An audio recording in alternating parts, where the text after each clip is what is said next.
37তম আন্তর্জাতিক নারী দিবস উপলক্ষে কোলাঘাটের নোনাচক খেলার মাঠে মাবার পরিচালনায় প্রদীপ প্রজ্বলনের মধ্য দিয়ে সংহতি মেলা এবং প্রদর্শনীর উদ্বোধন হয়। এদিন কোলাঘাট হাই স্কুল প্রাঙ্গণ থেকে একটি বর্ণাঢ্য শোভাযাত্রা এসে পৌঁছয় সংহতি মেলার সংলগ্ন ময়দানে। 8 দিনব্যাপী এই মেলা অনুষ্ঠিত হবে। শুভ উদ্বোধনে উপস্থিত ছিলেন মৎস্যমন্ত্রী বিপ্লব রায়চৌধুরী, বিশিষ্ট সমাজসেবী শোভা হালদার বড়মা, কোলাঘাট পঞ্চায়েত সমিতির সভাপতি সুরজিৎ মান্না, বিশিষ্ট ব্যক্তিত্ব অসীম মাঝি, এলাকার বিভিন্ন হাই স্কুল প্রধান শিক্ষক সহ একাধিক বিশিষ্ট ব্যক্তিবর্গরা। ব্যবহার করে ফেলেছি, আমরাও নিজেরা বেঁচে আছি, আমাদেরকে বাঁচিয়ে রেখেছে।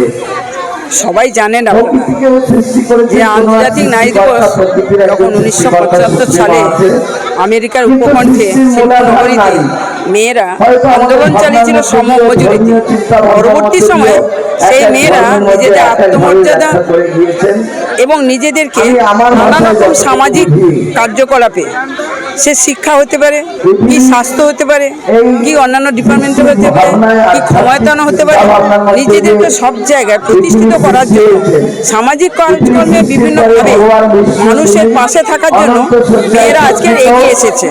আমরা 1990 সাল থেকে এ পর্যন্ত আস্তে আস্তে করে এগিয়ে যাচ্ছি। আজকে বর্ণাঢ্য শোভাযাত্রা হয়েছে, তাতে হাজার হাজার মায়েরা অংশগ্রহণ করেছে স্বতঃস্ফূর্তভাবে।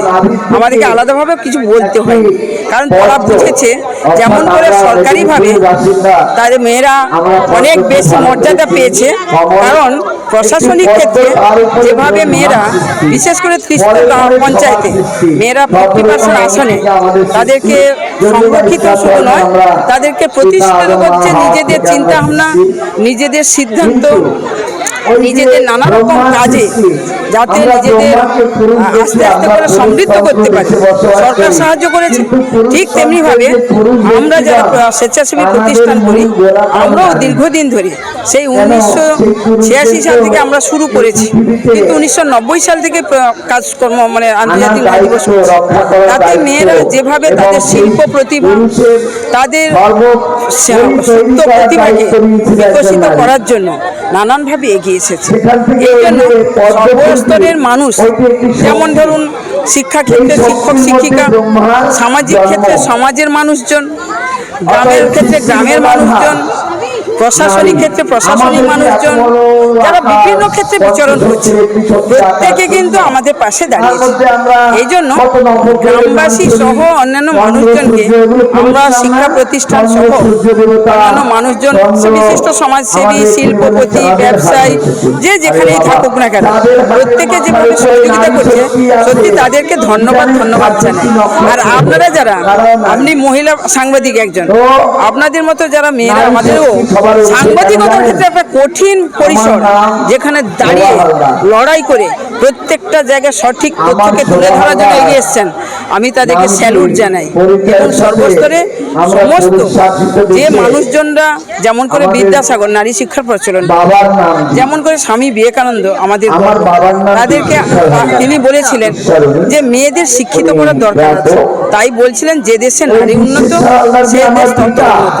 সেক্ষেত্রে তিনি যেমন করে বলেছেন, তেমনি রবীন্দ্রনাথ ঠাকুর, তিনিও মেয়েদেরকে সেইভাবে এগিয়ে দেওয়ার জন্য চেষ্টা করেছেন। প্রত্যেক মহান পুরুষরা, যেমন করে আবারও দেখি বলি, স্বাধীনতার ইতিহাসে মাতঙ্গিনী হাজরা সব বহু মহিলার একটা প্রধান ভূমিকা রয়েছে।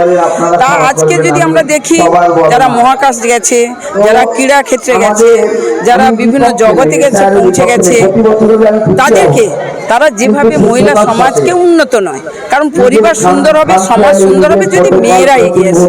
তাই মেয়েরা যেভাবে এগিয়ে এসে সুন্দর পাবে, সেই জন্য মেয়েদের অসংখ্য ধন্যবাদ জানাই।